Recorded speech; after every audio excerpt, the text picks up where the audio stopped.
guys, welcome back to my channel. This is Alex from Alex's Innovations, and today I thought I'd do some winding of string, maybe some relaxing stuff, and I'd also answer some of the questions that you guys have asked me. So let's start with the bracelet related questions first. Where do you get your string from, and what strings do you like the most? So I like to get my string from Michaels. I use the, what's it called? It's sort of like the generic kids embroidery thread brand because it's cheap and it works and the colors are really super bright. This brand, as you might see, is not that. It is Le Paon thread. You guys know what I'm trying to say. But my friend got it for me for my birthday. Shout out to Liz, because you're freaking awesome, man. And she got me this huge pack of like 150 strands or whatever, and it's so cool. But the thing is, it doesn't have a lot of bright colors, but it's really awesome for making gradients, which is why you see me making a lot of gradients, and she got me this for my birthday last year. So that's awesome. Also, what strings do I like the most? Generally, I like these strings. These strings they're the kind of strings, I don't know if you guys can see, but they're the kind of strings that are not twisted. Like, they're like you can separate the strands, like see like this. And so some strings you can't really do that, some strings you can, and I like the strings where you can separate them because it gives the knot like a more full quality, if that makes sense. Like, the knots just seem more uniform and it's just more aesthetically pleasing to me. Also, if I can not find that weird generic Michaels Kid Craft version string, then I always use the DMC, even though they're a bit more expensive, but in a pinch they'll do. Okay, next up is how long do you make your strings? This kind of depends on the bracelet. It depends. If it's for a more thick bracelet, like something like this, then I would make them pretty long. These ones I think I made about 7 or 8 feet long, so folded in half, that's about 4 feet each. But for the shorter bracelets, like for a candy stripe or even for a diamond, I mean, not that long, probably like 6 or 7 feet, and then you'd fold it in half. I mean, I just measure with my arms. I don't really use a ruler, it's just I've just found it easier. That's how I've done it since summer camp all those years ago. Which brings me to my next question. When did you start making friendship bracelets? And this, I think, is how everyone has started making friendship bracelets. Whenever I tell people I used to make friendship bracelets, almost everyone says, "Oh, I used to make those in summer camp so many years ago." And I'd be like, me too. And so basically, I started making them in summer camp so many years ago. I was like 8 or 9, and one of the older counselors taught us how to make your simple stripe bracelet. And of course, it looked so bad. Everyone's looked so bad. But I expanded upon this. I got my own starter pack of thread. I got started with the kumihimos. I'm not really sure how you say that, but they're like the weird Japanese circular bracelets where you have like this cool little foam thingy and you can like knot bracelets around each other. Like, it's really cool. I don't really, I'm not very good at it now, but I was really into those when I was younger. But I just grew. I just started making more patterns, teaching myself stuff from YouTube. And then in summer camp, I started selling them, and I actually got in trouble because I sold one to a girl for $5, and I had to give her back the $5, and she had to give me back the bracelet, and it was this whole big scandal, and all of her parents got involved, and the counselors, and it was so annoying because apparently you can't sell stuff in summer camp, so they just crushed my entrepreneurial spirit. But anyway, I still sell them in school, but I mostly sell them online. Like, I make sales online. But anyway, that's a long answer to the question, when did I first start making friendship bracelets? So one that kind of aligns with that is how long have you been in the bracelet community for? And I remember I made my Instagram account in 2016, I believe, 2016 or 2017. I know I opened up my eBay account in 2016 because I thought it was so cool that I was in 8th grade and I wasn't even in high school yet, and I did something like create an eBay, which is like such an adult thing, like just, you know, talking about eBay and taxes and shipping. Like, that was just such a cool concept for me. And obviously I didn't make that many sales because on eBay people are looking for a bargain, not some artisan stuff. So I switched to Etsy about a year ago. All the while keeping you guys updated on my Instagram, and I think it's gone really well. So this will bring me to my next question. When did you start your YouTube channel? I started my YouTube channel in May of 2018, which is a little more than a year ago. And I started off by making a video on how to make a DNA bracelet. But the thing is, I was still working at the kinks of video production, and I didn't know that if you don't upload directly from iMovie, YouTube completely messes up the video quality, and it just made it 480p, which is terrible. Plus, it was in really low light. Plus, I was so nervous because I had not gotten used to doing voiceovers yet, and I didn't want to make editing too hard for myself, and it was just a whole big mess. But, you know, go watch it if you want. I wouldn't recommend it, but it's pretty much a disaster. Someone asked, what keeps you motivated to make bracelets? And I'd say Whenever I want to watch TV or a movie or anything, I make bracelets. I'm just that kind of person who can't do anything that doesn't feel productive in some way or another. I feel like I'm wasting time, that I'm a terrible person, and that I just really have to feel that I need that sense of I'm doing something good for my life. And so friendship bracelets kind of helped me. I actually started making friendship bracelets, like, as I said before, I started making them in summer camp when I was like 8 or 9, but we're gonna get a little personal here.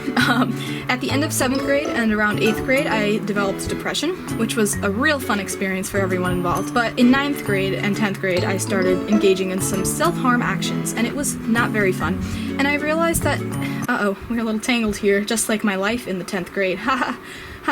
I started to engage in some self-harm actions, like it was really not good. And I realized that if I can make friendship bracelets and I can occupy my hands instead of getting all stressed out from the stresses of, depression and anxiety, I could make bracelets. And so I started bringing my clipboard everywhere, and that's why on my Instagram page, if you scroll down a while, it says like, made this bracelet during a free period. Like I brought it, and all my friends, they grew to learn, they knew.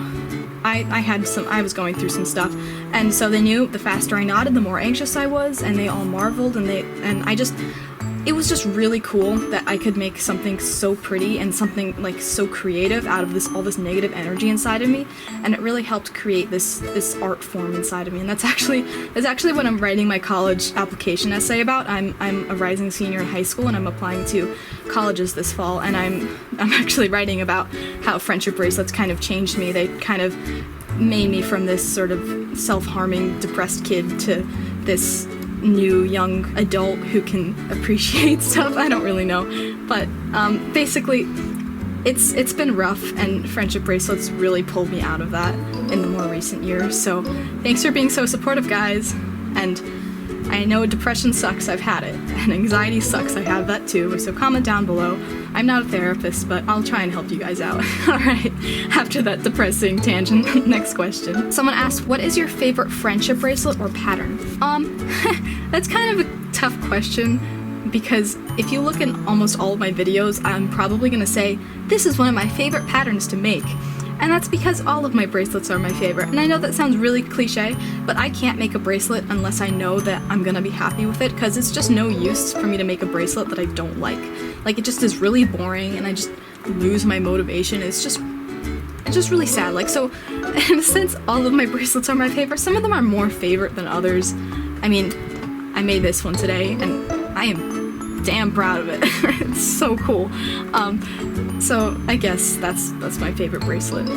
Someone asked, can you recommend one normal pattern and one alpha pattern for us to try? In terms of normal patterns, I think that the gradient diamond would be a good one for advanced beginners. I think for beginners, I think Chinese staircase would work, and I think candy stripe would work. But if you've mastered those, but you want something a little more advanced but a little less intense than some of the other tutorials on my channel, I recommend you check out my gradient diamond tutorial. I actually filmed it right before filming this tutorial, which is pretty cool. And it's really cool. It's like a chevron, but it incorporates some forward-backward knot and backward-forward knot action, and it's so cool. And I really recommend you guys try that out. In terms of alpha patterns, I don't really make too many alpha patterns, if you guys have seen, because I have this thing called being terrible at alpha patterns syndrome, which is a syndrome that, if you couldn't tell, it means that I'm terrible at alpha patterns. I can make them for custom orders, it's just I don't like them because I have to take extra long with them and making sure that the strings are the right tension and such. So for alpha patterns, I think you should ask someone else, because I'm not really the best resource on that. Someone asked, what is your favorite embroidery shade or color? That depends on the pattern, honestly. I really like tie-dye threads, which is unfortunate because I've never owned a thing of tie-dye thread in my life. Like, I've owned the gradient threads where it goes from red to slightly less red to slightly more red and back, but I've never really owned one that went from like red to purple to blue to like all sorts of funky colors, and I really want to try that. But the trouble with that is it's really hard to find a pattern where that looks good in, because most patterns have more than one color. And so incorporating a string with many colors at once can not only make it confusing and tiresome to knots, it's like noisy. Like, visually it's noisy for the person looking at it. Like, you just can't really tell what's supposed to be where, and it's kind of confusing.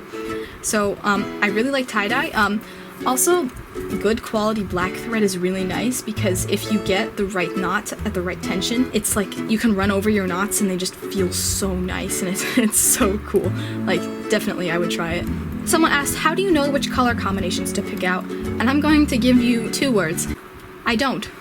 I will elaborate on this. I am not an artist. I know nothing about art, nor the color spectrum, nor primary colors, nor the color wheel, nor anything that you think that I should probably know, because I don't. Sometimes I get color combinations for things that are already existing, like for LGBT pride bracelets. I get those from the LGBT pride flags that I base them off of. For example, if I'm going to make an asexual bracelet, I'm not going to arbitrarily choose those colors. I'm going to look at the asexual pride flag, and I'm going to take those colors from there. As for the other colors, if I'm making a bracelet from a pattern like I did for this one, and sorry this one keeps making so many cameos, I'm just really, really proud of it. So I might use the colors used in the pattern.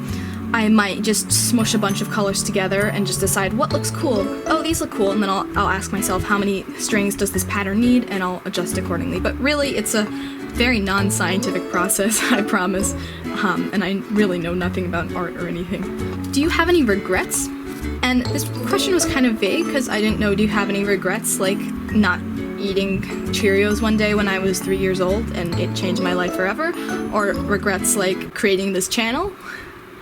That's just a joke, guys. I don't regret that. But I can't think of any major regrets that I might have. I mean, I think I started it at the right time, because if I started it too early, then I wouldn't have been mature enough to handle it. Like, just the production of, like, good quality videos. And I also wouldn't be so technology savvy to edit them. And I think that I wouldn't have started it later, because then it would be too late. I'd be too swept up in college admissions and being an adult. And so I think I started at a pretty good time. I wouldn't really change anything, honestly, which is really, it's pretty good, actually. One thing that I would change is figuring out a better way to untangle this thing, because, oh, there we go. Alright, so now for the non-bracelet related questions. One is, can we see your cat? But the person who asked this did not phrase it that way. He said, can we see the streaky streaks? Which is because my cat's name is Streaky. He's named after Supergirl's cat, and he looks just like Supergirl's cat. He's ginger and white, and I'll just put a couple videos right here so you guys can appreciate how lovely he is.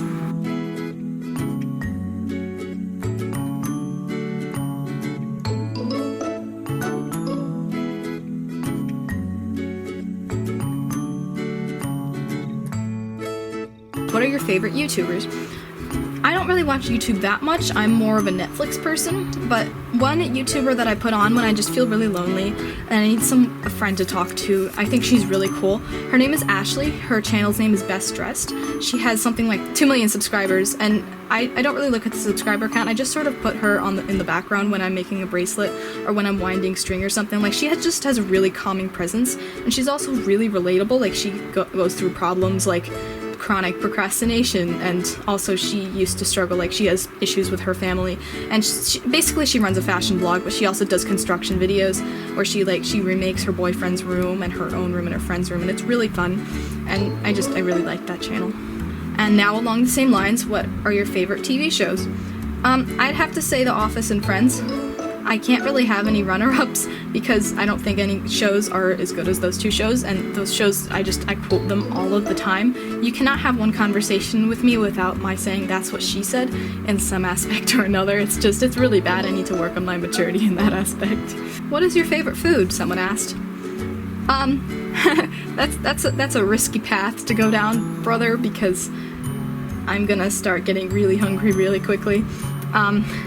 I'd have to say, objectively, Nutella is really good. Fun fact, story time. My friend knew how much I love Nutella, and so she somehow persuaded her parents to buy me a 2-pound, 32-ounce jar of Nutella, and she gave it to me for my birthday. This is the same friend who gave me all of this thread, and so I had all this thread, but I also had all of this Nutella, and it took me a week.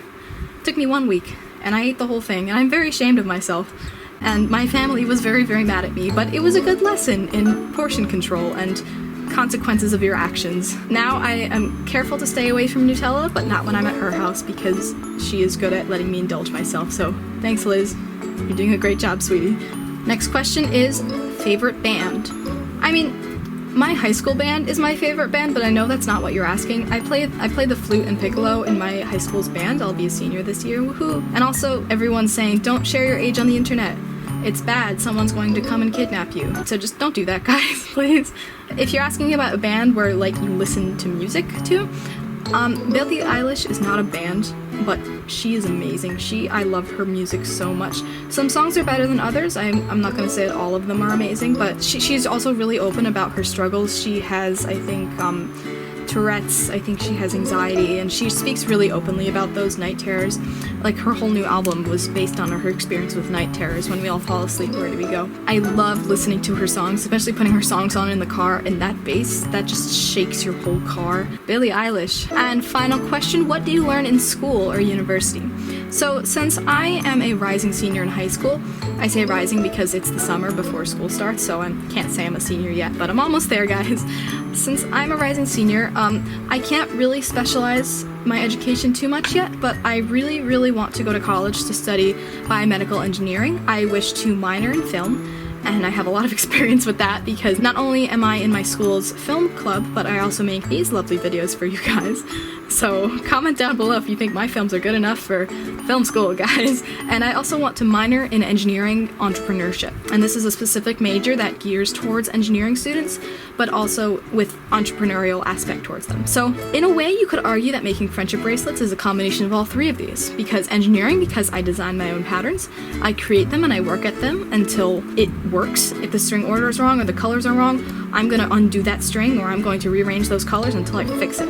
You bet I will. I hate giving up. So that's the engineering problem solving aspect. Film, because, you know, I make tutorials and film them. And entrepreneurship, because I sell them. And I am my own business. I am the sole proprietor of Alex's Innovations. And I think it's going pretty well. I'm really excited about what the future has for me.